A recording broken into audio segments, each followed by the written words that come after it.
नमस्कार. रेडिओ विश्वास 90.8 community radio, तुमचं जगणं तुमचा आवाज. श्रोते हो, आज फाल्गुन शुद्ध अमलकी एकादशी.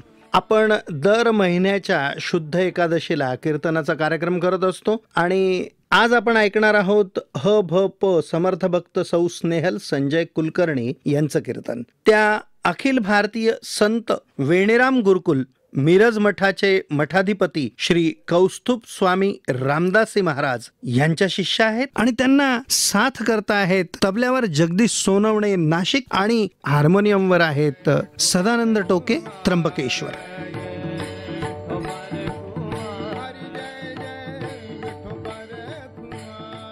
श्रीमन् महागणाधिपतये नमः. श्री सरस्वते नमः.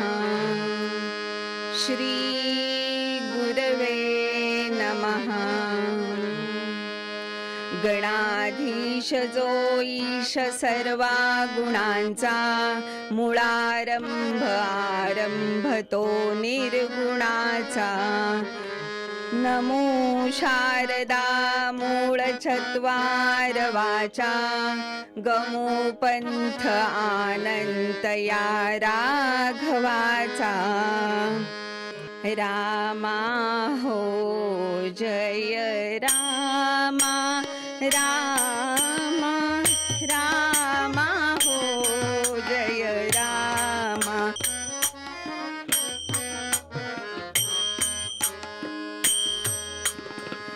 पतित पावना पूर्ण कामा, पतित पावना पूर्ण कामा.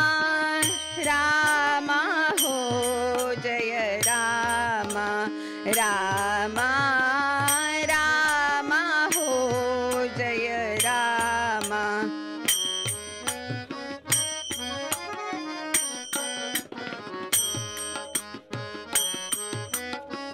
नाथा हो दीन नाथा, नाथा नाथा हो दीन नाथा.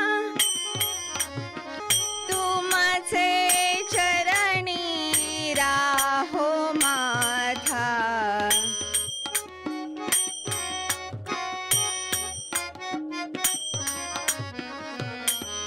बंधु हो दीन बंधु, बंधु बंधु हो दीन. रामदास म्हणे करुणा सिंधू.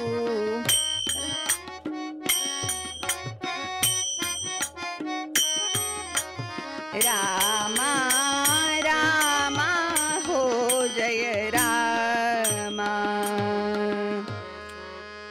रघुपति राघव राजा राम, पतित पावन सीताराम.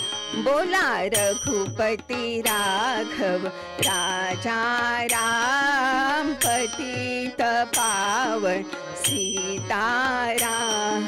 जानकी जीवन राम नाम. बोला जानकी सुंदर माधव मेघ श्याम.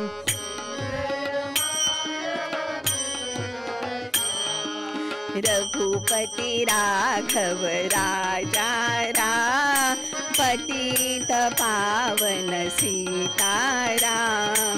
बोला राजाधिराज रामचंद्र महाराज की जय. समर्थ रामदास स्वामी महाराज की जय. समर्थ वेणा स्वामी महाराज की जय. महारुद्र हनुमान की जय.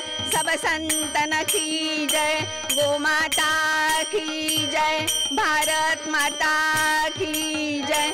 जय जय रघुवीर समर्थ. एक तत्व नाम दृढ धरी मना, हरीसी करुणा येईल तुझी. हरीसी करुणा येईल तुझी. सोपे रे रामकृष्ण गोविंद ते नाम सोपे रे रामकृष्ण गोविंद वाचेसी सद्गद जपे सदा वाचेसी सद्गद जपे सदा नामा परते तत्व नाही रे अन्यथा नामा परते तत्व नाही रे अन्यथा वायाणिक पंथा जाशी झणी वायाणिक पंथा जाशी झणी ज्ञानदेव मौन जपमाळ अंतरी ज्ञानदेव मौन जपमाळ अंतरी धरोनी श्रीहरी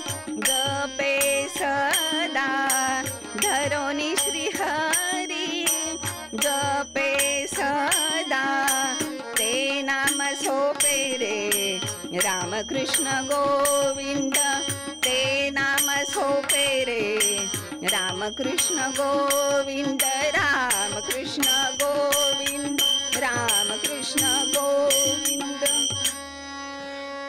अखिल गुणनिधान भक्तवत्सल श्री रामचंद्र उपास्य दैवत मारुतीराय समर्थ रामदास स्वामी महाराज समर्थ वेणा स्वामी महाराज परमपूज्य गुरुदेवता श्री कलावती माता आणि ज्यांनी मला कीर्तनाच्या गादीवर उभं केलंय ते आमचे कीर्तन गुरु श्री कौस्तुभ स्वामी महाराज यांना सगळ्यांना मानपूर्वक वंदन करते आणि उपस्थित श्रोत्यांच्या हृदयस्थ परमात्म्याला वंदन करून आजच्या सेवेला प्रारंभ करते. ज्ञानेश्वर माऊलींच्या हरिपाठातील 26वा अभंग आहे. हा 26वा अभंग ज्ञानेश्वरी अमृतानुभव चांगदेव 65 असे ग्रंथ लिहून सुद्धा ज्ञानेश्वर महाराजांना चैन पडली नाही. त्यांना असं वाटलं की अजून तरी काहीतरी कमतरता आहे आपल्या लिखाणामध्ये, म्हणून त्यांनी हरिपाठ लिहिला आणि ह्या हरिपाठामध्ये सगळं त्यांनी नामाचं नाम कसं घ्यावं हे नामाचं सगळं वैशिष्ट्य सांगितलंय, नामाचा महिमा सांगितलेला आहे. त्याच्यामुळे त्यांचा चित्ताचं समाधान झालेलं आहे हरिपाठ लिहिल्यामुळे. मग त्यांनी काय लिहिलंय हरिपाठात? हरिमुखे म्हणा पुण्याची गणना कोण करी. असं तुम्ही हरिमुखे म्हणा, तुम्ही तोंडाने काय म्हणा, अहो तुम्ही किती गप्पा मारतात, ह्याच्या गप्पा मारतात त्याच्या गप्पा मारतात, त्यापेक्षा तुम्ही काय करा, हरीचं स्मरण करा, हरी नाम घ्या. त्याच्याने काय होईल, त्याच्याने तुम्हाला आयुष्यात मनशांती मिळेल आणि तुमच्या चित्ताचं समाधान होईल. असं हरिमुखे म्हणा. त्यांनी पुढे काय लिहिलंय?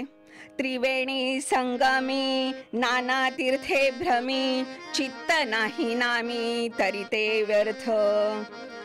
नामासी विन्मुख तो नर पापिया हरी विण धावया न पवे कोणी. गोपाल कृष्ण भगवान की जय. लोक काय करतात?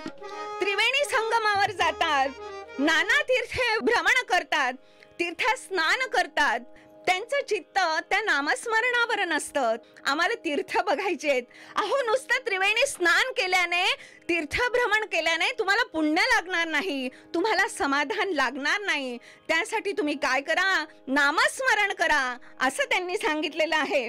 नामासी विन्मुख तो नर पापिया हरी विण धावया न पवे कोणी. आणि नामा विना असे हे सगळे उपद्व्याप करतात ना, त्यांचा ज्ञानेश्वरांना खूप राग येतो आणि म्हणून त्यांनी ही ओवी लिहिलेली आहे. पुढे काय म्हणतात? चहुवेदी जाणा साही शास्त्री कारण 18 ही पुराणे हरिसी गाठी मंथुनी नवनीता तैसे घे अनंता वाया व्यर्थ कथा सांडी मार्ग. एक हरी आत्मा जीव शिव समा वाया तू दुर्गमा न घाली मन. ज्ञानदेवा पाठ हरी हा वैकुंठ भरला घन दाट हरी दिसे. 4 वेद 6 शास्त्रे आणि 18 पुराणांमध्ये काय सांगितलेलं आहे? हो, तुम्ही नामस्मरण करा आणि हरीला भजा.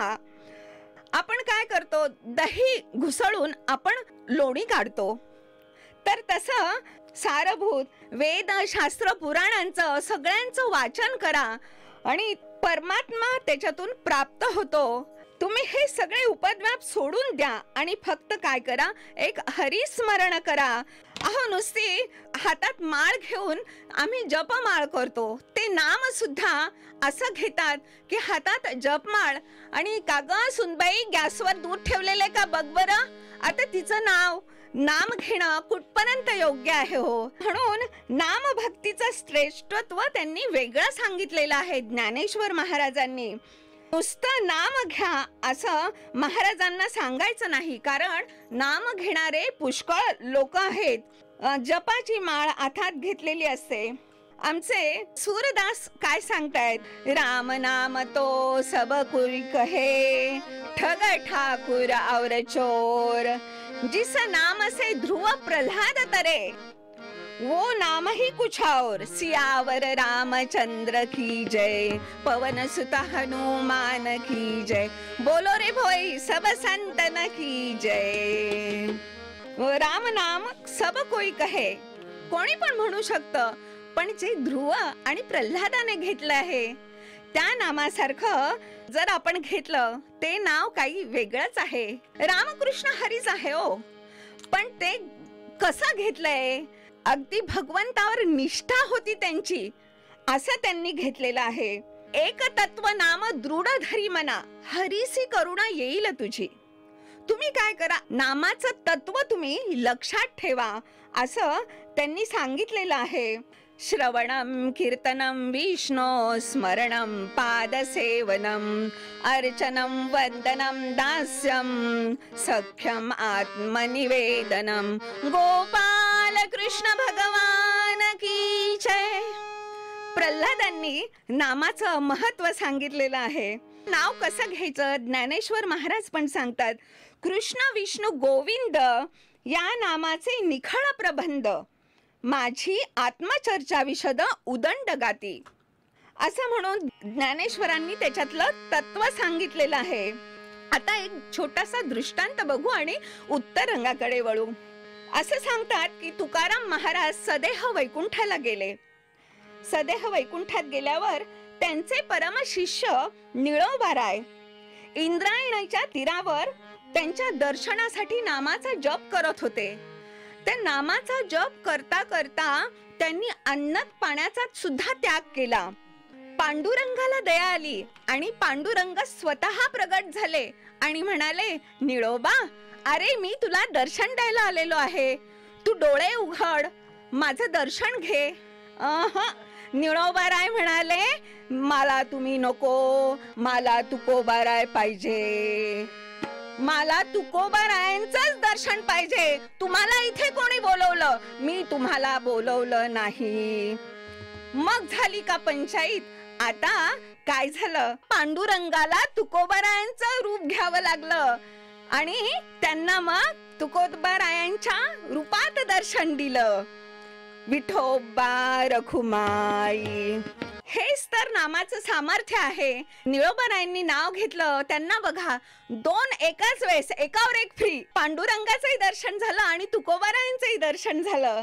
म्हणून मूळ पदात ज्ञानेश्वर माऊली काय म्हणतायत, एक तत्व नाम दृढ धरी मना, एक तत्व नाम दृढ धरी मना, ते नाम सोपे रे रामकृष्ण गोविंद, रामकृष्ण गोविंद, रामकृष्ण गोविंद.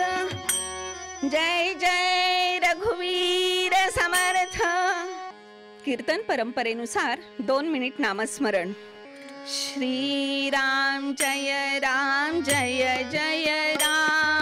श्री राम जय जय राम, श्री राम जय जय राम, श्री राम जय राम. बोला राजाधिराज रामचंद्र महाराज की जय, महारुद्र हनुमान की जय, समर्थ रामदास स्वामी महाराज की जय, स्वामी महाराज की जय. जय जय रघुवीर समर्थ. देव आणि दैत्य यांचं युद्ध फार युगानुयुग चालू आहेत. दितीचे मुलं म्हणजे दैत्य आणि आदितीचे मुलं म्हणजे देव, असे दोन प्रकार. भगवान विष्णूंचे जे पार्षद होते जय विजय यांच्याकडून सनकादिकांचा अपमान झाला. सनकादिक जेव्हा विष्णूंना भेटायला आले तेव्हा त्यांचा पोशाख बघून ते जय विजय द्वारपाल ते हसायला लागले. अहो असा काय तुमचा पोशाख, आणि तुम्ही विष्णूंना भेटायला आले म्हणून ते खदखदा हसले. मग त्या सनकादिकांना राग आला आणि त्यांनी त्यांना शाप दिला की तुम्हाला राक्षसांचे जन्म येतील. मग ते शरण आले आणि म्हणाले नाही हो, आम्हाला क्षमा करा, आमच्याकडून चूक झाली. तेव्हा विष्णूंच्या सांगण्यावरून त्यांना 3 जन्म राक्षसांचे होतील ब तुमचे, असा त्यांनी आशीर्वाद दिला. तुम्हाला आधी राक्षसांचे हवे, आधी चांगले जन्म हवे, असंही त्यांना विचारलं तर ते म्हणे राक्षसांचं लवकर उरकून घेऊ, मग चांगले जन्म भोगू, असं त्यांनी सांगितले. मग पहिला अवतार तो त्यांना हिरण्यकश्यपू आणि हिरण्याक्ष ह्या राक्षस जन्मात आले. विष्णूंनी वराह रूपाने हिरण्याक्षाचा वध केला होता, त्याच्यामुळे हिरण्यकश्यपू फार चिडला होता, संतापला होता. आणि आता आपण ह्या देवांचा सूड घेऊ म्हणून त्यांनी तपश्चर्या सुरू केली. पण काय झालं, तपश्चर्येला गेलं वनामध्ये तो हिरण्यकश्यपू, आणि जिथे तपश्चर्येला बसला तिथे त्या झाडावर एक पोपट नारायण नारायण असा जप करत होता. आता हिरण्यकश्यपूला राग आला, हे काय, आपण ज्यांच्या विरोधात जिंकायचं आहे आपल्याला तेच आपलं नाव ऐकावं लागतंय. पण त्या पोपटाने काय केलं, 108 वेळा नारायण नारायण त्यांना ऐकायला भाग पाडलं. मग ते संतापले आणि तो हिरण्यकश्यपू घरी आला.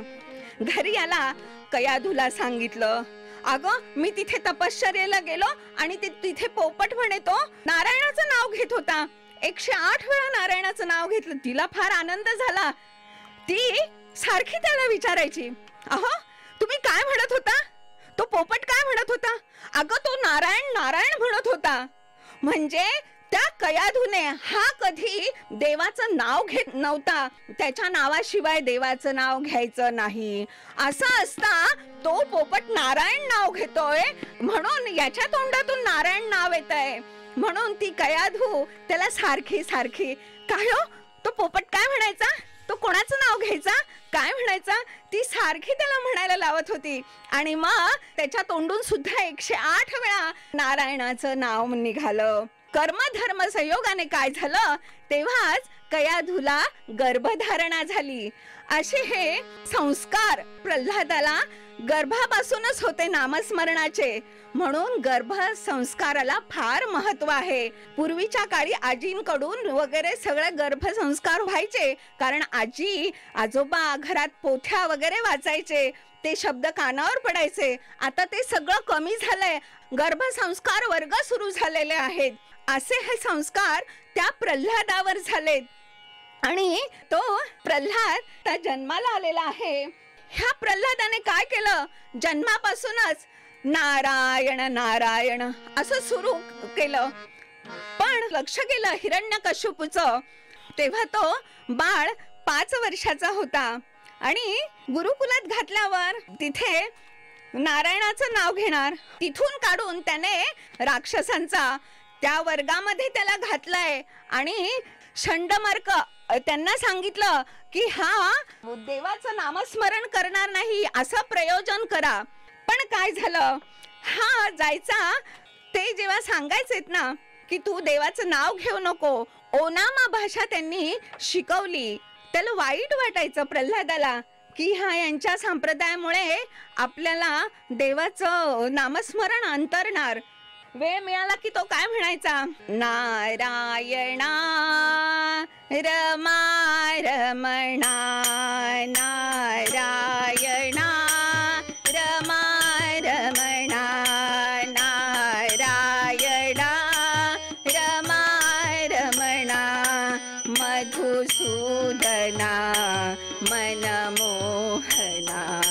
मधुसूदना मनमोहना करुणाघना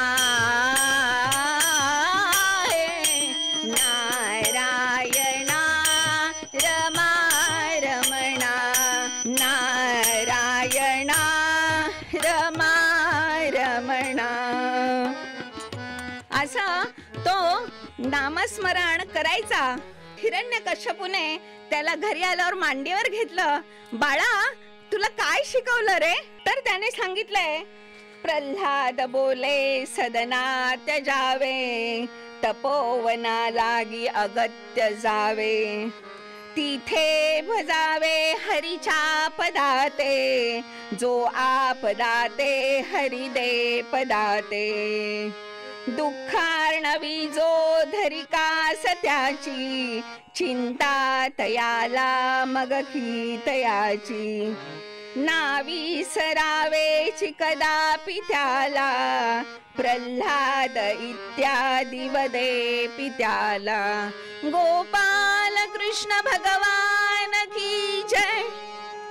तर प्रल्हादाने काय सांगितलं? मला शाळेत काय शिकवतात?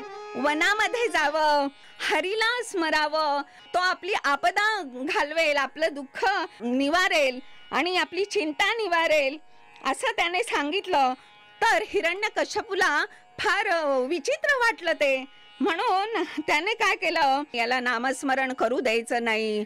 पण काय ओ चमत्कार! नारायणा रमारमणा नारायणा रमारमणा मधुसूदना मनमोहना मधुसूदना मनमोहना करुणाघना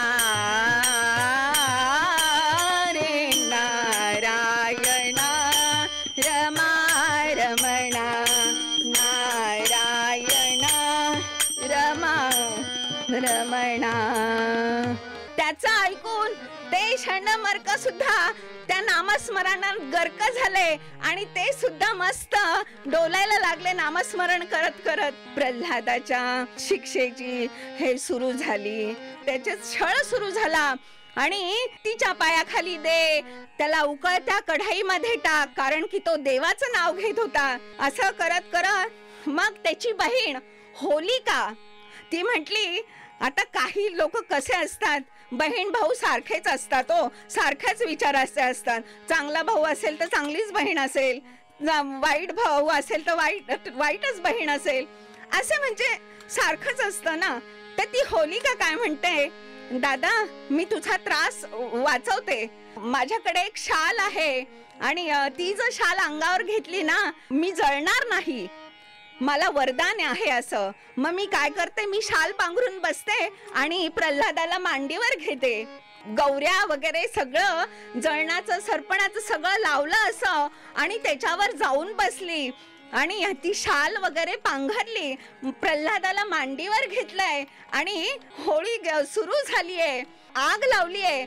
आणि काय चमत्कार, तिच्या अंगावरची ती शाल त्या होळीमध्ये आगीमध्ये भस्मसात झाली. त्या योगाने ती जळून गेली आणि आपले प्रल्हाद महाशय जळाले नाही. अगदी देवाच्या कृपेने, नारायणाच्या कृपेने जसेच्या तसे राहिले, त्यांना थोडा सुद्धा चटका बसला नाही. आपल्याला होलिका म्हणजे उलटी मूठ घेऊन जो आवाज करतात, आता कीर्तनात प्रत्येक गोष्ट सांगत नाही, तेवढंच आपल्याला माहितीये होळी म्हणजे काय असते ते. पण होलिकेची ही गोष्ट अशी आहे. तर प्रल्हाद त्याच्यातून सुद्धा वाचलेला आहे. दर्यावरून फेकायचा प्रयत्न केला. आता मात्र हिरण्यकश्यपू संतापला आहे. कुठे तुझा देव, दाखव म्हणे तुझा. तू म्हणतो, मग प्रल्हाद सांगतो, माझा देव चराचरामध्ये आहे, कुठे नाही असं नाही. मग म्हणे या खांबात आहे का? होय म्हणे, आहे, खांबात आहे. मग हिरण्यकश्यपूने त्याची वज्रमोठ त्या खांबाला मारली.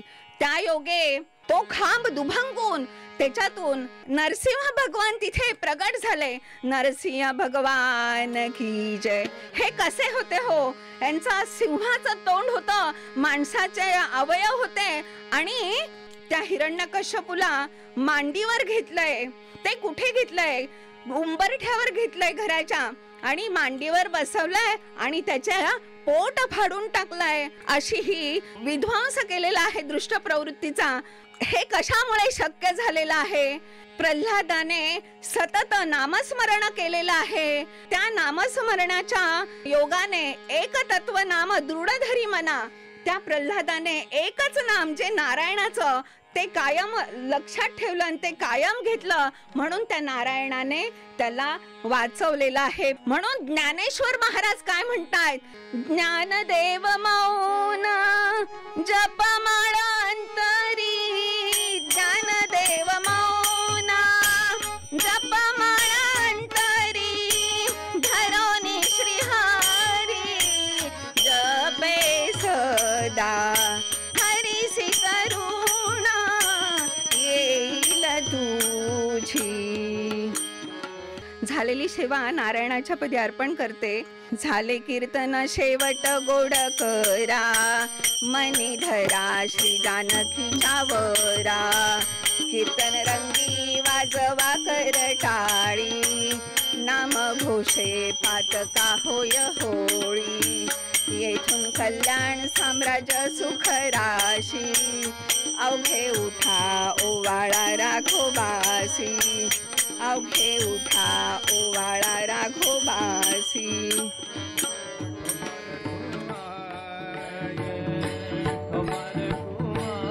श्रोते हो, आज फाल्गुन शुद्ध एकादशी म्हणजे अमलकी एकादशी, आणि त्या निमित्ताने आपण कीर्तन ऐकलं समर्थ भक्त हभप सौ स्नेहल संजय कुलकर्णी यांचं, आणि त्यांना साथ देत होते तबल्यावर जगदीश सोनवणे नाशिक, आणि हार्मोनियमची साथ होती सदानंद टोके त्र्यंबकेश्वर. पुन्हा भेटणार आहोत पुढच्या शुद्ध एकादशीला. तोपर्यंत ऐकत रहा रेडिओ विश्वास 90.8 कम्युनिटी रेडिओ. तुमचं जगणं तुमचा आवाज.